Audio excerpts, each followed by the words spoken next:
ಇನ್ನು ಬಿಜೆಪಿ ರಾಜ್ಯಾಧ್ಯಕ್ಷ ವಿಜೇಂದ್ರ ಕುರ್ಚಿಗೆ ಈ ಪರಿಷತ್ ಫಲಿತಾಂಶ ಕುತ್ತು ತರಬಹುದಾ?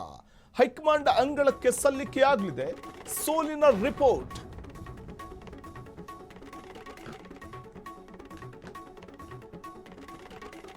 ಇನ್ನು ರಾಜ್ಯಾಧ್ಯಕ್ಷ ಸ್ಥಾನದಿಂದ ಕೆಳಗಿಳಿತಾರ ಬಿವೈ ವಿಜೇಂದ್ರ. ಬಿಜೆಪಿ ರಾಜ್ಯಾಧ್ಯಕ್ಷ ವಿಜೇಂದರ್ಗೆ ಸಾಲು ಸಾಲು ಸೋಲುಗಳಾಗ್ತಾ ಇದೆ. ಬೈ ಎಲೆಕ್ಷನ್ ಸೋಲು, ಈಗ ಪರಿಷತ್ ಚುನಾವಣೆಯಲ್ಲಿ ಬಿವೈ ವಿಜೇಂದ್ರಗೆ ದೊಡ್ಡ ಹಿನ್ನಡೆ. ಪರಿಷತ್ನಲ್ಲಿ ಬಿಜೆಪಿ ಗೆದ್ದರೂ ಕೂಡ ಶಿಸ್ತಿನ ಪಕ್ಷದಿಂದಲೇ ಅಡ್ಡ ಮತದಾನವಾಗಿದೆ. ಬಿಜೆಪಿಯ 11 ಮಂದಿ ಶಾಸಕರು ಅಡ್ಡ ಮತದಾನ ಮಾಡಿದ್ದಾರೆ. ಸೊ ಹಾಗಾಗಿ ಅಡ್ಡ ಮತದಾನದ ಬಗ್ಗೆ ವರದಿಯನ್ನು ಈಗಾಗಲೇ ಬಿಜೆಪಿ ಹೈಕಮಾಂಡ್ ಕೇಳಿದೆ. ಬಿವೈ ವಿಜೇಂದ್ರ ತಲೆನೋವನ್ನು ತಂದು ಇಟ್ಟಿರುವಂಥದ್ದು ಬಿಜೆಪಿ ಶಾಸಕರ ಅಡ್ಡ ಮತದಾನ. ಈ ಬಗ್ಗೆ ವರದಿ ಕೂಡ ಬಿಜೆಪಿ ಹೈಕಮಾಂಡ್ ಕೇಳಿದ್ದು. ರಾಜ್ಯ ಬಿಜೆಪಿ ಬೆಳವಣಿಗೆ ಬಗ್ಗೆ ಗರಂ ಆಗಿದ್ದಾರೆ ಕೇಂದ್ರದ ನಾಯಕರು. ನಿನ್ನೆ ರಾತ್ರಿಯ ಫೋನ್ ಮೂಲಕ ವಿವರಣೆಯನ್ನ ಬಿವೈ ವಿಜೇಂದ್ರ ನೀಡಿದ್ದು, ಸಂಪೂರ್ಣ ವಿವರಣೆ ನೀಡುವಂತೆ ಹೈಕಮಾಂಡ್ ಸೂಚನೆ ಕೊಟ್ಟಿದೆ. ಈಗ ಮತ್ತೆ ಮುನ್ನೆಲೆಗೆ ಬರ್ತಾ ಇರುವಂತದ್ದು ರಾಜ್ಯಾಧ್ಯಕ್ಷ ಬದಲಾವಣೆ ವಿಚಾರ. ಅಡ್ಡ ಮತದಾನವೇ ಬಿವೈ ವಿಜೇಂದ್ರ ವಿರೋಧಿಗಳಿಗೆ ಅಸ್ತ್ರವಾಗುತ್ತಾ? ವಿ ಸೋಮಣ್ಣ ಮತ್ತು ಜೋಶಿ ಹೆಸರು ರಾಜ್ಯಾಧ್ಯಕ್ಷರ ರೇಸ್ನಲ್ಲಿದ್ದು, ರಾಜ್ಯಾಧ್ಯಕ್ಷರ ರೇಸ್ನಲ್ಲಿ ಪ್ರಬಲವಾಗಿ ಕೇಳಿ ಬರ್ತಾ ಇದೆ ಈ ಹೆಸರುಗಳು. ಪರಿಷತ್ ಫಲಿತಾಂಶದ ಬೆನ್ನಲ್ಲೇ ರಾಜಕೀಯ ಕ್ರಾಂತಿ ಬಿಜೆಪಿಯಲ್ಲಿ ಉಂಟಾಗುವ ಸಾಧ್ಯತೆಗಳಿದೆ. ಮತ್ತಷ್ಟು ಮಾಹಿತಿಯನ್ನ ನೀಡಲಿದ್ದಾರೆ ನಮ್ಮ ಪ್ರತಿನಿಧಿ ಮಾರುತಿ. ಈ ಪರಿಷತ್ ಚುನಾವಣೆಯ ಫಲಿತಾಂಶ ಬಿಜೆಪಿಯ ರಾಜ್ಯಾಧ್ಯಕ್ಷ ವಿಜೇಂದ್ರ ಕುರ್ಚಿಗೆ ಯಾವ ರೀತಿ ಕಂಟಕವನ್ನ ತರುವ ಸಾಧ್ಯತೆ ಇದೆ ಅಂತ?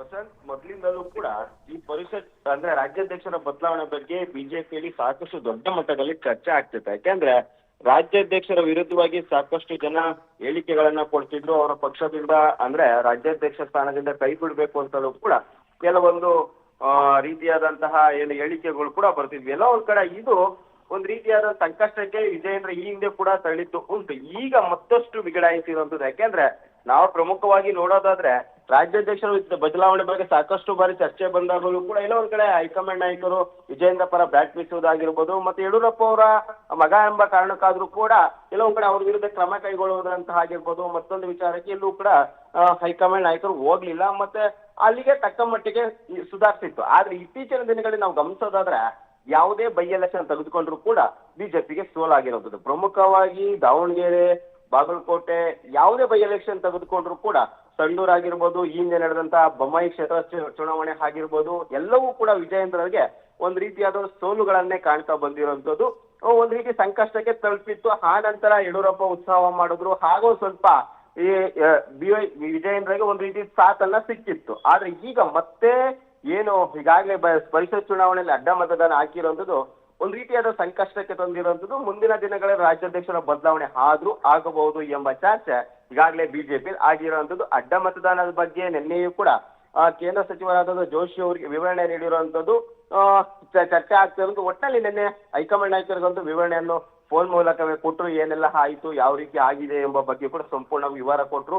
ಮತ್ತೆ ನಿನ್ನೆ ಹೈಕಮಾಂಡ್ ನಾಯಕರು ಕೂಡ ಗರಂ ಆಗಿ ಒಂದು ಪರಿಷತ್ ಚುನಾವಣೆಯನ್ನ ಸರಿಯಾಗಿ ನಡೆಸ್ಕೊಳಕ್ಕಾಗಿಲ್ಲ, ಅದ್ರ ಬಗ್ಗೆ ಸಂಪೂರ್ಣ ವಿವರ ಬೇಕು, ಮತ್ತು ಯಾರೆಲ್ಲ ಅಡ್ಡ ಮತದಾನ ಆಗಿದ್ದಾರೆ ಅದ್ರ ಬಗ್ಗೆಯೂ ಕೂಡ ವಿವರಣೆ ಬೇಕು ಅಂತ ಕೂಡ ಕೇಳಿರುವಂತದ್ದು. ಮುಂದಿನ ದಿನಗಳಲ್ಲಿ ಯಾರೆಲ್ಲ ಅಡ್ಡ ಮತದಾನ ಹಾಕಿದ್ದಾರೆ ಅವ್ರ ವಿರುದ್ಧ ಕ್ರಮ ಕೈಗೊಳ್ಳುವ ಸಾಧ್ಯತೆ ಕೂಡ ಇರುವಂತದ್ದು. ಇನ್ನೊಂದ್ ಕಡೆ ಈಗ ಸದ್ಯದ ಪ್ರಕಾರ ರಾಜ್ಯಾಧ್ಯಕ್ಷರ ಬದಲಾವಣೆ ಹಾಗೆ ಆಗುತ್ತೆ ಎಂಬುದು ಕೂಡ ಬಿಜೆಪಿಯಲ್ಲಿ ಚರ್ಚೆ ಆಗ್ತಿದೆ.